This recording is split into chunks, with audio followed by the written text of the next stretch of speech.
Alright, hello and welcome to the 2019 Partners Life Dual Marshal briefing video.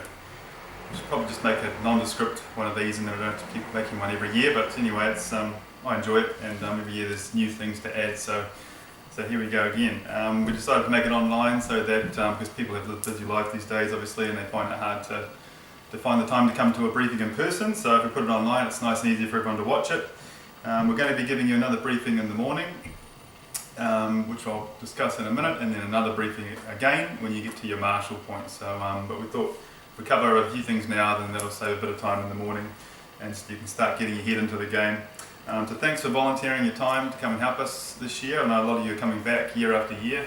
This is the 11th year we've been doing this event now, and I know some of you have been there from the start, especially some of those of you from RIBCA, the Rangitoto Back Owners Association. So thanks guys, thanks for keep supporting us. We appreciate it and we couldn't do it without you guys. Also thanks to all the marshals who are coming to volunteer and marshal on behalf of the Motutapu Restoration Trust, and for supporting them. We really appreciate you giving us your day to come and support them and help them keep restoring Motutapu. We've got over 100 marshals, so probably about 120 just on the course alone for this event, so it's a big old event. It's a busy day. But it's fun. So it's always a fun day, and the weather at this stage, the long range forecast is looking good. You never know, but it's always going to be a fun day anyway. So we're going to quickly crack into a bit of a presentation. I won't keep you for long. We'll probably just be 10 or 15 minutes. So if you just watch this, that'll be helpful, and then we'll wrap it up shortly. See you, mate.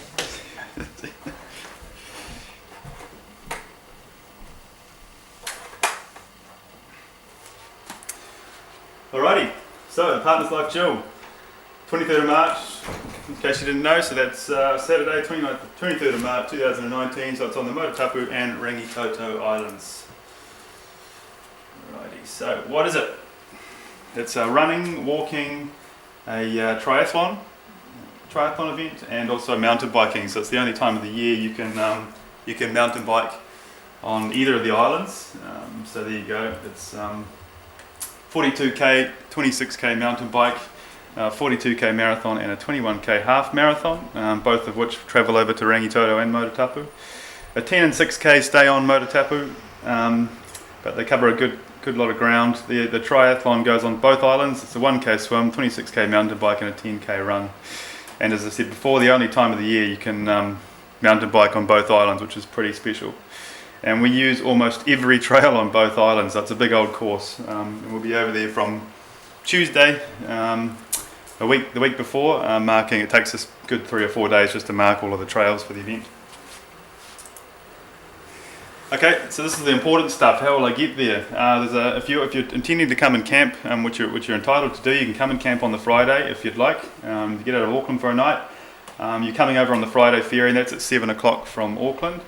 And then it's 10 minutes later at Devonport, 7:10 at Devonport. Most of you will be coming on the Saturday ferry, so that leaves at 5:50 a.m. sharp from Auckland, and that's Pier 1C, and this will all be in the email that you get as well. And then that either that one or another one will come to Devonport at roughly 6 a.m. So we suggest being at the ferry building for no later than 5:30. And that's really important because it's quite important you get you on that ferry, because if you miss that ferry, you'll miss the initial Marshal briefing, and then everything sort of slips away then for us trying to get you out onto the course. So if you can really make sure you get to that either in Auckland by 5:30 or Devonport by say 5:40, that'd be awesome. So give yourself plenty of time. So there you go, 20 minutes, and just see a Total Sports staff member when you get there. And just mention you're a Marshal. As soon as you get there, that's the first thing you'll do, and then they'll give you a ferry ticket, which will be for both ways, for there and back. So don't miss the boat, that's the key one. And then have a look on the website when you get a chance, and there's more information about the event on there, obviously www.thedual.co.nz. When you get there, it's going to be dark, and if you've got a headlamp, bring it. Otherwise we will have lights. We'll have lights along the little walkway that you can see there, the green arrows. You're going to get to that little junction there. It's pretty self-explanatory. You keep heading straight. If you're a base marshal, which will be most of you, and if you're a course marshal, which will be both of you. If you're a base marshal, you're going to turn left. It's all signposted, nice and easy. And you're going to meet at the red shed, and that'll be all lit up, and I'll be there, and I'll meet you when they get there, and yeah, we'll go from there. What do we bring? What do you bring? Not that much stuff, but it could be a long day, so I'd come prepared. We don't know what the weather's going to be doing yet. It's still nearly into summer, but it's still could be quite cold, and it could be really hot. We don't really know. So I'd bring a charged cell phone. That's going to be your form of communication for the day. If you've got one, bring it and nice and charged. And a waterproof jacket, lots of warm layers, top and bottom. A sun hat and some protection. If you're at an aid station, there'll be sunscreen there. The appropriate footwear. Some of you might have to walk a little bit. Not far. We're going to try and transport you to most of your spots. But if you need to walk somewhere to get reception or whatnot, it is all off-road on there. A paper and pen can be helpful if you bring one, if you've got room in your pack. And then we'll give you a small lunch with a filled roll and some snacks. But if you're like me and you eat a lot of food, you're going to bring some extra snacks, and you can even bring a flask with a hot drink, coffee or tea or something like that.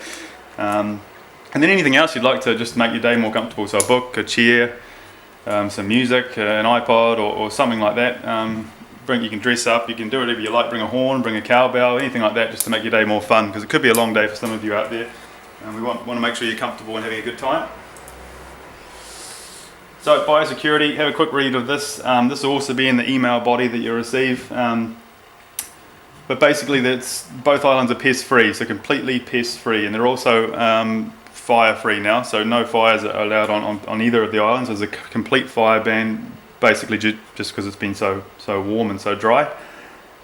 So anything that you bring over with you, so any food or snacks that we just mentioned, has to be in a closed or sealed bag and zip tight, so it has to be tight. Everything has to be packed, so it can't just be loose in your bag. It's very, very important, and they will be checked before you get onto the ferry. Just make sure you've got no insects and no open bags. Obviously check for mice, which you're probably going to anyway. Insects, seeds, any soil. So again, this is really your shoes mostly, or the bottom of your bags. Check for soil.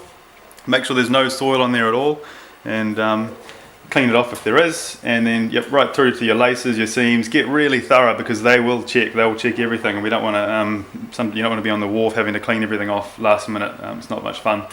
And then just check your pockets of your pants and stuff like that, and then right through your bag, right to the bottom, every pocket. And then again, there's the complete fire ban, so no smoking or anything of the like.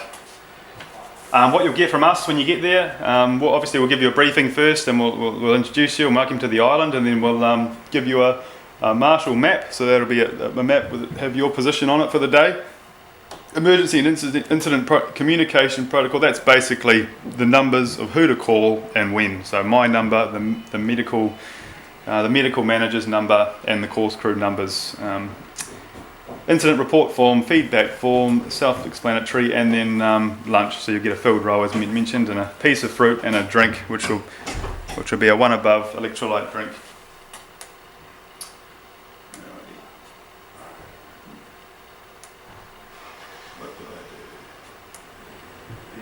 Okay, what do I do?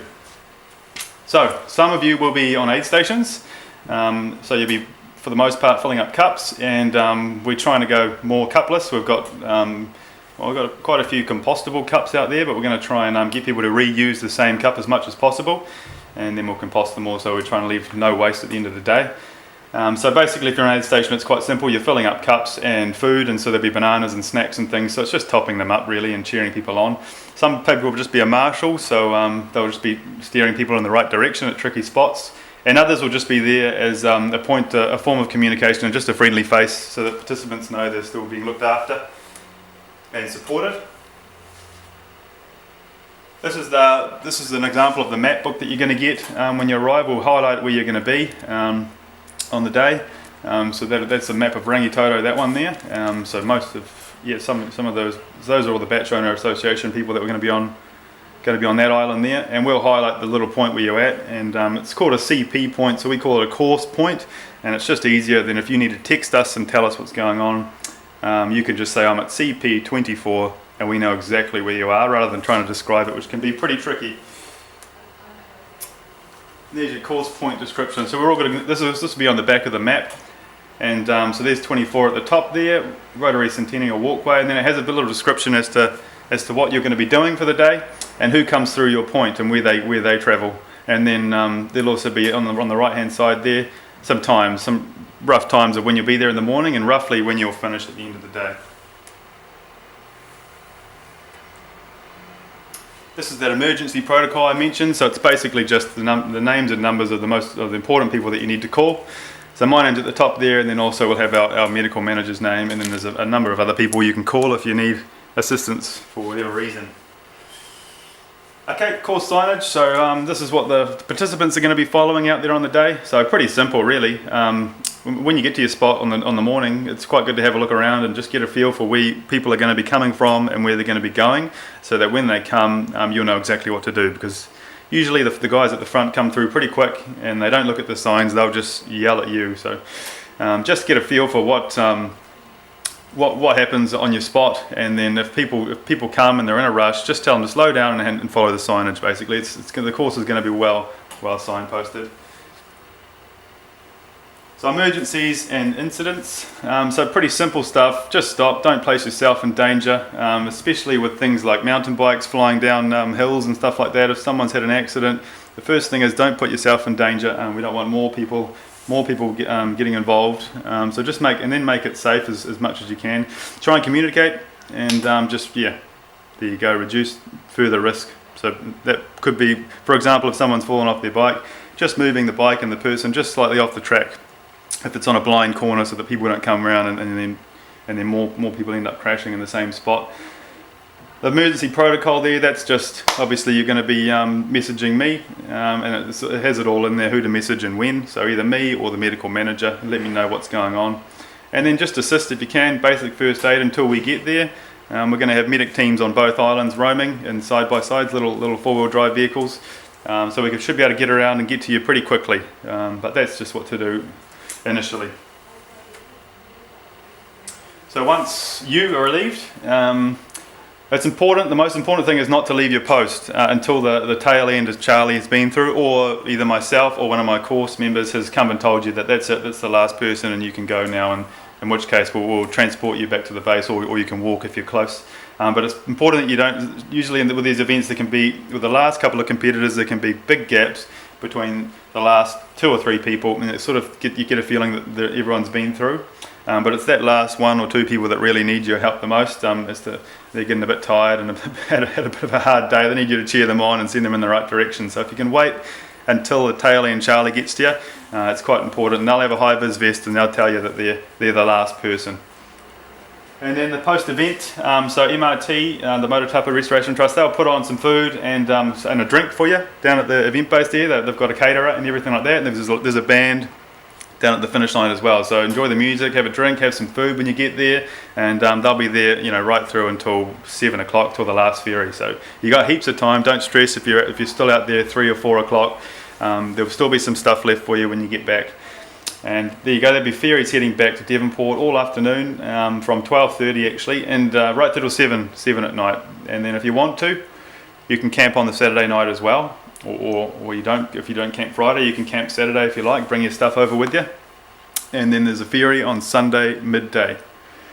So it's worth it if you can, if you want to. It's worth coming and staying, because there's some beautiful tracks on the island. You can go for a walk in the evening and maybe hear or see a kiwi. Or it's worth thinking about. And then there you go. There's your wristband that you got in the morning, and that'll get you back on the ferry. And then last but not least, just have fun.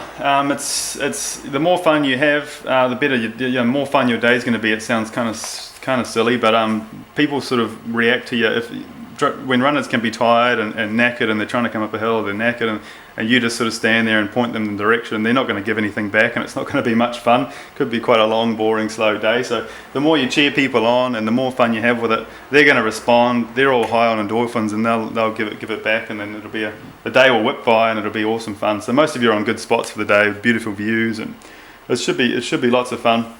And obviously if you hang around for that band at the end, that's always fun. A few people dancing. So we look forward to seeing you. We look forward to seeing you over there. And so I'll turn this back on. So there you go. It's just a very brief and quick idea of what to expect on the morning. So the key things to remember are being there for that ferry. So it's 5:50, from 5:50 a.m. from Auckland, Pier 1C. So if you can be there at the ferry building for 5:30 at the latest, and then as soon as you get there, tell the Total Sports staff member, the first person you see, that you're a course marshal, and they'll give you a wristband, which will be a ferry pass over and back. So that's the most important one.